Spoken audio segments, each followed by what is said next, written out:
nombre es Gustavo Sarmiento López, soy estudiante de la licenciatura en Enfermería y Obstetricia de la Universidad Autónoma de Tlaxcala. El día de hoy los temas que les voy a presentar va a ser la cuna térmica y la incubadora. Para empezar, la cuna térmica debemos de saber su concepto, que esta es una unidad que permite el acceso casi limitado a lo que es el paciente, cuya fluctuación de temperatura es mínimo debido a que se utiliza una energía infrarroja procedente de elementos calentados eléctricamente, que están colocados o suspendidos por encima del nivel del paciente, unidad que también utiliza un sistema de servocontrol. Alguno de sus objetivos es mantener al paciente en condiciones adecuadas de temperatura con el mínimo gasto calórico de su parte. También es acceder rápidamente al neonato para su atención y de igual manera proporcionar un clima templado carente de humedad. Para algunas de sus indicaciones vamos a encontrar que va a estar indicado en lo que es el recién nacido y lactante menor que requiere de cuidado intensivo o intermedio independientemente de lo que es su peso corporal. Sabemos que el cuerpo humano produce la actividad muscular involuntaria, al igual que la actividad muscular involuntaria y termogénesis química. Lo que son los mecanismos involuntarios incluyen la vasoconstricción, la piloerección y los escalofríos para la regulación de su temperatura. De igual manera, la composición de una cuna radiante va a estar dividida en tres bloques. El primer bloque lo constituye lo que es la fuente de calor, que puede ser de varios tipos, como tubos de cuarzo, cerámica o de luz infrarroja, difusores, lámparas incandescentes, etc. En el segundo bloque va a estar constituido por lo que es la unidad de control, que incluye las alarmas audibles y visibles, predeterminadas por lo que es de fábrica y ajustables por lo que es el operador. También contiene lo que es el control de calefactor manual. Para un tercer bloque va a estar constituido por lo que es la plataforma base sobre la cual se encuentra el colchón, las paredes transparentes que pueden o no ser abatibles, con canaletas para sujeción de lo que es el equipo de venoclisis, tubos de ventilación, sensores, traductores, etc. También debemos de saber que las cunas de calor radiante permiten una observación directa y fácil acceso a lo que es el neonato, al mismo tiempo que se administra un calor constante, lo cual mantiene una estabilidad térmica del paciente. Y aquí hay unas imágenes que podemos observar cada parte de lo que son la cuna radiante. ¿Cuáles son los tipos de calor radiante, de cuna de calor radiante? Las cunas de calor radiante, por el tipo de mecanismo de control de su funcionamiento, se puede dividir en dos grupos. Tenemos lo que es el por control manual, que este tipo de control, el parámetro que se controla es la temperatura máxima que debe proporcionar la fuente de calor, la cual es fijada por el operador. En este tipo de control requiere una revisión constante del paciente por parte de lo que son los operadores, ya que de no realizar una supervisión adecuada se presenta el riesgo de no mantener una temperatura deseada del paciente o bien tener una hipertermia causando lo que son quemaduras. A fin de disminuir este daño potencial, la mayor parte de las fabricantes han incluido lo que es una alarma que recuerda al operador en cierto intervalo de tiempo que es necesario verificar lo que es la temperatura del paciente. También encontramos lo que son las cunas, pero por control automático o servocontrolado y en un dado caso por control manual igual. En este tipo de control, el parámetro que se controla pues igual es la temperatura corporal del neonato. Este tipo de dispositivo, los elementos de calefacción se van a encender y se van a apagar en respuesta a los cambios en la temperatura del bebé, los cuales se detecta por medio de un sensor colocado sobre la piel del paciente y a través de él se retroalimenta al sistema para comparar la temperatura de control que previamente fue seleccionada por el usuario. La intención final es mantener la temperatura corporal del neonato igual a la temperatura de control seleccionada. Para esto se encuentran dos tipos de control sobre la potencia de salida del calefactor. Uno se enciende y apaga completamente la unidad de calefacción y la otra va a controlar el calor de forma gradual dependiendo de la variación de la temperatura de la piel, por lo que es de importancia la correcta colocación de lo que es el sensor. Sin embargo, también incluye lo que son el modo manual, anteriormente referido, como medida de seguridad, en caso de no poder operar en lo que es el modo servocontrolado o automático. Principalmente esto se va a deber a fallas en los sensores de temperatura corporal o bien por la falta de los mismos, de tal manera que se asegure el proporcionar un ambiente térmico regulado al paciente. Para su mantenimiento y limpieza debemos saber que si es después de su uso vamos a hacer lo que es una limpieza del sensor, el cual se va a realizar con ayuda de un paño húmedo, el cual no se debe sumergir en líquidos. Debemos de limpiar lo que es la colchoneta de espumas, se puede limpiar con agua y jabón o emplear algún germicida. Debemos de desmontar y limpiar las partes de acrílico sin emplear solventes, se puede desinfectar con cualquier germicida y no debemos utilizar lo que son productos abrasivos. Para la parte de la mesa, el entrepaño y la gaveta se puede limpiar con lo que es agua y jabón o emplear algún desinfectante diferente al hipoclorito.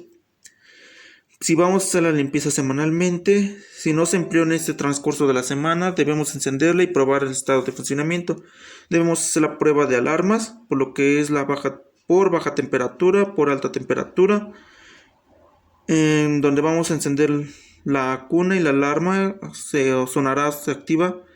Luego de transcurrir este tiempo se debe de retirar lo que es el sensor del área de trabajo y se espera a que la temperatura de este se descienda para que podamos activar la alarma sonora y visual.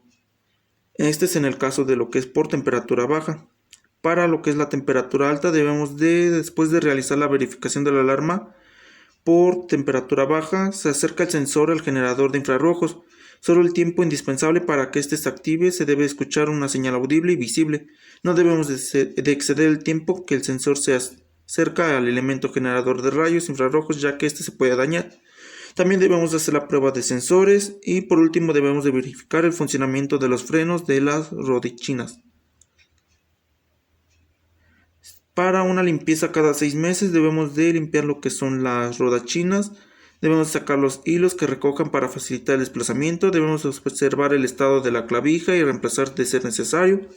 Debemos verificar el estado de las lámparas de iluminación y conexiones del generador de infrarrojos en la parte superior de la cuna. Debemos realizar una inspección del sistema eléctrico de control y de todas sus conexiones, al igual que un monitoreo de la estabilidad de la temperatura de la colchoneta con ayuda de un termómetro infrarrojo o por medio de termografía. Después de todas estas rutinas anteriores debemos realizar la prueba de línea a tierra y de aislamiento del equipo. Para cómo debemos realizar este procedimiento, dependiendo de la cuna que tengamos, vamos a comprobar su funcionamiento con precalentamiento en modo manual, oprimiendo lo que es su botón manual del panel frontal durante lo que son 20 a 30 minutos antes de colocar a nuestro paciente. Este debe de alcanzar la temperatura deseada, que requiere de un periodo de tiempo. Debemos de vestir lo que es la cuna con lo que es una sábana fija y clínica. De ser necesario debemos de formar un columpio, que este se realiza enrollando una sábana esquinada y ahí la vamos a acomodar en forma de U para que evitemos que el neonato resbale hacia lo que es la piscera de la cuna.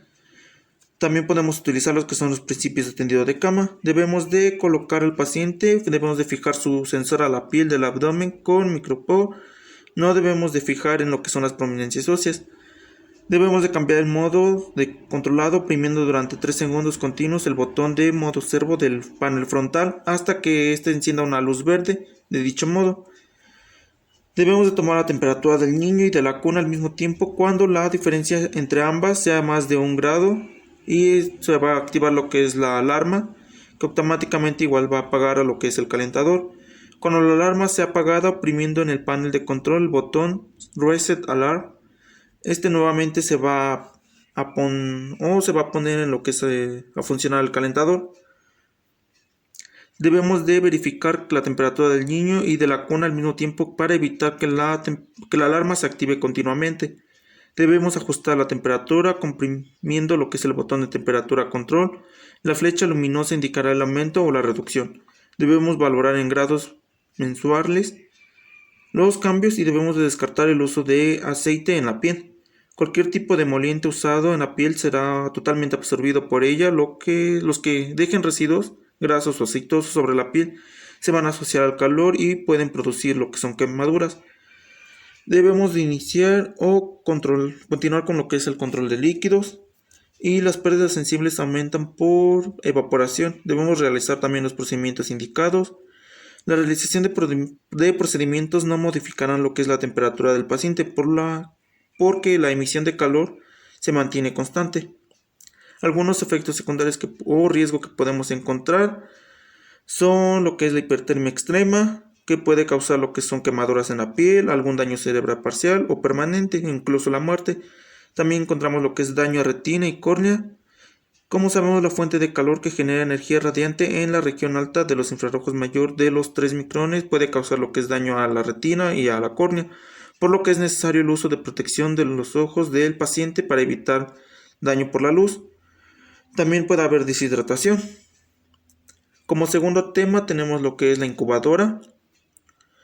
Para su concepto encontramos que la incubadora neonatal va a estar constituida como una medida terapéutica de urgencia que previene daños irreparables a lo que es el sistema nervioso central.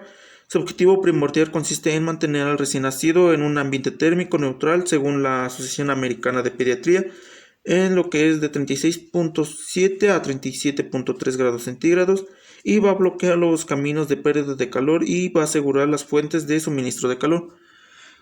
Para una incubadora debemos saber que siempre debe haber una incubadora precalentada a lo que son 34 grados centígrados a 36, disponible para un prematuro o enfermo. La temperatura prefijada se alcanzará en lo que son 30 a 45 minutos. Los niños que han estado severamente estresados por frío deben ser calentados lentamente para evitar una hipotensión y acidosis. Debido a que el consumo de oxígeno es mínimo, cuando la gradiente de temperaturas es menor que 1.5 grados centígrados, la temperatura de la incubadora se debe programar 1.0 grados centígrados más alta que la temperatura corporal del recién nacido y se debe de ajustar cada 30 o 60 minutos. Este debe de estar desnudo nuestro paciente para que el calor de la incubadora sea efectivo. Debemos de saber que las medidas estándares de una incubadora van a ser de 90 centímetros de largo con 40 centímetros de ancho y 45 centímetros de altura. Para cómo funciona una incubadora, debemos saber que tiene sistemas de termorregulación que operan sobre lo que es el control y o la programación en tres variables, lo que son los patrones de velocidad de aire, la humedad y la superficie de intercambio de radiación. Algunas de las partes las que va a estar compuesta va a ser el circuito eléctrico de control digital, el sensor de temperatura, la cámara térmica, el recirculador de aire, el circuito eléctrico de potencia, el generador de temperatura, lo que son los gabinetes, el gabinete de control, la cabina térmica neonatal, los soportes, la ventana de acceso, el panel de control, el ajuste de altura. Algunas otras partes o piezas por las que va a estar compuesta va a ser lo que es el panel de control, el soporte fijo, el kit de balanza, la fototerapia, el kit de asta vertical, el anaquel, el soporte de suero, el kit de enchufes auxiliares, el servosistema de oxígeno y el adaptador de respirador. Algunas otras partes va a ser la cúpula, el lecho con radiografía, la base de apoyo, la guarnición de la base de la incubadora, la tapa de la base superior, su caja de filtro de aire, la base superior, la base inferior, la caja de control, el panel de control en display y los compartimientos de células. Y aquí se muestran imágenes de cada parte por las que va a estar compuesta.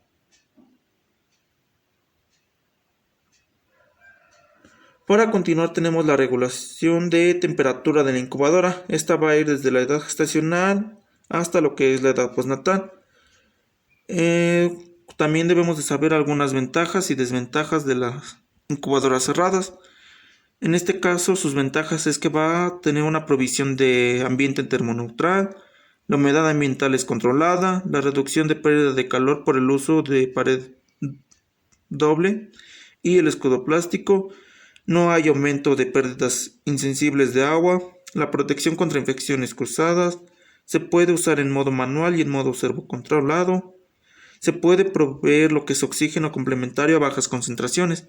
Algunas de sus desventajas es que hay pérdida rápida de la temperatura al manipular lo que es el niño, hay una lenta recuperación de la temperatura ambiental al cerrar la incubadora y su calentamiento es lento.